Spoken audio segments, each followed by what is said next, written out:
Bismillahirrahmanirrahim. Saudaraku pecinta Al-Quran dimanapun antum berada, mari kita kembali menyisihkan sedikit waktu, kurang lebih 1/4 jam ya, untuk mengaji ayat-ayat Al-Quran ayat-ayat Allah Subhanahu wa Ta'ala, dalam rangka mencari ridhonya dan juga memahamkan diri kita terhadap agama yang mulia ini. Kita mulai sekarang masuk ke halaman 2 ya. Masuk ke halaman 2 surat Al-Baqarah. Kita mulai dari ayat 1. A'udzubillahi minasyaitonirrajim. Bismillahirrahmanirrahim. Alif Lam Mim ya. Alif Lam Mim ini coba lihat keterangannya. Ini namanya huruf-huruf muqatta'ah ya. Huruf muqatta'ah ini dijelaskan di dalam catatan ini. Beberapa surat dalam Al-Quran dibuka dengan huruf abjad seperti alif lam mim, alif lam ro, dan sebagainya. Makna huruf-huruf itu hanyalah Allah yang tahu. Ada yang berpendapat bahwa huruf-huruf itu hanya Allah yang tahu, dan atau ada yang berpendapat bahwa gunanya untuk menarik perhatian atau untuk mengisyaratkan bahwa Al-Quran itu diturunkan dalam bahasa Arab yang tersusun dari huruf-huruf abjad tersebut. Itu ya kurang lebih. Jadi kita tidak perlu bahas panjang lebar tentang huruf-huruf yang sifatnya muqatta'ah seperti alif lam mim gitu ya. Langsung saja kita masuk ke zalikal kitabu la raiba fihi hudal lil muttaqin ya. Sebagaimana biasanya masih awal-awal, kalau belum tahu dipencet saja ya, akan keluar ya, diklik itu ya. Dalika itu ya, kata tunjuk itu. Kitab ya, kitab, Alkitab itu ya kitab, Al-Quran ini maksudnya. La tidak ya, tidak ada, roiba keraguan gitu ya, fihi di dalamnya, hudan petunjuk, terus lil muttaqin bagi orang yang bertakwa ya. Ada kata-kata lam lil ini berarti li ini bagi, muttaqin orang-orang yang bertakwa. Nah, kemudian kita susun menjadi suatu kalimat yang sempurna ya. Itulah kitab yang tidak ada keraguan di dalamnya, petunjuk bagi orang yang bertakwa gitu kalau mau diterjemahkan. Kita langsung klik saya untuk meyakinkan. Nah, kitab Al-Quran itu tidak ada keraguan padanya, petunjuk bagi mereka yang bertakwa. Kemudian ada catatan kecil itu, satu itu kita klik, apa maksudnya? Takwa yaitu mengikuti segala perintah Allah dan menjauhi segala larangannya. Ini menjelaskan tentang muttaqin ya. Orang bertakwa itu tadi dijelaskan secara ringkas ya. Jadi kalau bicara orang bertakwa ya berarti orang yang menjauhi apa yang dilarang Allah dan menjalankan apa yang diperintahkannya ya. Jadi ayat ini berkaitan dengan keyakinan ya, atau akidah. Maksudnya ayat ini meyakinkan kepada kita bahwa Al-Quran ini suatu kitab yang tidak ada keraguan, petunjuk bagi orang muttaqin. Karena nanti penjelasan-penjelasan di dalam kitab ini ada yang memang sifatnya itu ilmiah, bisa dinalar dengan akal, tapi ada juga nanti yang sifatnya itu ya sulit untuk dinalar dengan akal itu.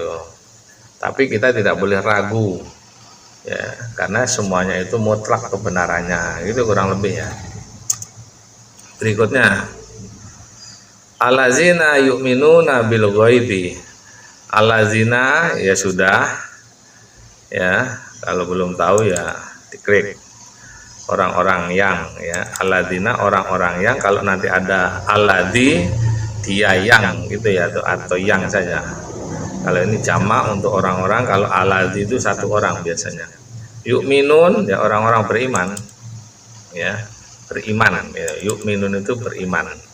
Maksudnya ada, kalau kita yu'minun itu orang-orang yang beriman. Mana orang-orangnya, jamaknya ini wawu dan nun ini. Kalau beriman itu nanti asal katanya kan amanu, itu beriman. Yu'minu kan itu fi'il mudhari'. Itu maksudnya, tapi di situ kita maknai inilah iman itu ya, iman. Yu'minu itu iman. Bil ghaibi dengan yang ghaibi itu, dengannya itu bil ghaib. Ya, jadi huruf bi ini satu kata. Wa yuqimuna, wa dan yang mendirikan, as-shalah salat, wa dan mimma ya, dari apa, suatu sebagian dari apa gitu mimma ini. Rozaqnahum kami rezekikan kepada mereka. Jadi rozaqnahum itu ada 3 kata. Rozaqo itu anugerah, rezeki, na itu kami, hum mereka, gitu ya. Nah, diklik saja. Telah kami beri rezeki kepada mereka. Gitu. Nanti kalau ada kata rozaqnahum di sana ya seperti itu artinya. Yungfikun, mereka menginfakkan, gitu ya. Jadi kalau mau disempurnakan ayat ini, yaitu orang-orang yang beriman kepada yang gaib, mendirikan sholat dan menginfakkan sebagian rezeki yang kami berikan kepada mereka. Itu bisa dibolak-balik ya, yang penting sampai pada maksudnya. Kita klik doang. Mereka yang beriman kepada yang gaib, melaksanakan sholat dan menginfakkan sebagian rezeki yang kami berikan kepada mereka. Itu ya. Catatan kakinya itu coba kita buka. Mereka, satu kita klik. Pengertian menginfakkan harta di jalan Allah meliputi belanja untuk kepentingan jihad. Ya, jihad itu ya bukan perang saja, maksudnya ya dalam hal yang berkaitan dengan syariat ya. Pembangunan perguruan ya. Pembangunan perguruan, membangun pondok pesantren, perguruan tinggi, sekolah ya, rumah sakit, usaha penyelidikan ilmiah dan lain-lain gitu ya. Dan yang khususnya jihad fisabilillah itu ya jihad beneran, jihad melawan musuh orang Islam, gitu, orang kafir. Jihad secara fisik itu kalau memang nanti sudah memungkinkan disyariatkan ya boleh jihad ya. Tapi ini perlu fikih, perlu kajian, perlu ini, jangan sembarang jihad fisik ya, jihad yang sifatnya jahadah bersungguh-sungguh. Itu ya, dalam hal ya thalibul ilmi, ya bersungguh-sungguh memahami Al-Qur'an ini termasuk kan jahadah ya. Nah, itulah kurang lebih daripada ayat yang ketiga. Berikutnya, jadi ayat ini menjelaskan lil muttaqin tadi ya. Jadi orang bertakwa itu maksudnya, ini bawahnya penjelasannya. Makanya Al-Qur'an itu ada kalanya ditafsirkan dengan Al-Qur'an. Ini tafsirnya, penjelasannya dengan Al-Qur'an ayat berikutnya ini.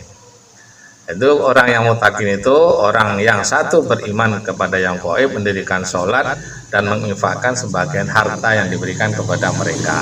Itu kriteria orang muttaqin itu, bertakwa itu. Kalau ada orang bertakwa terus nggak mau sholat, dia ngaku bertakwa, atau ini ya dia nggak sampai derajat takwa. Sholat itu suatu syarat mutlak bagi orang-orang bertakwa. Terus yang keempat, waladzina yu'minuna, ya sudah, ini sama dengan di atas. Dan orang-orang yang beriman bima dengan apa unzila yang diturunkan ilaika. Unzila kalau belum tahu diklik ya, diturunkan ilaika kepadamu Muhammad. Muhammad dan apa unzila yang diturunkan min qablika sebelum kamu, yaitu maksudnya kitab-kitab sebelum Nabi Muhammad. Kan ada rasul-rasul sebelumnya, ada Nabi Musa, ada Nabi Daud dan sebagainya itu. Dan bil akhirati, terhadap hari akhirat, hum yuqinun, mereka yakin. Itu ya.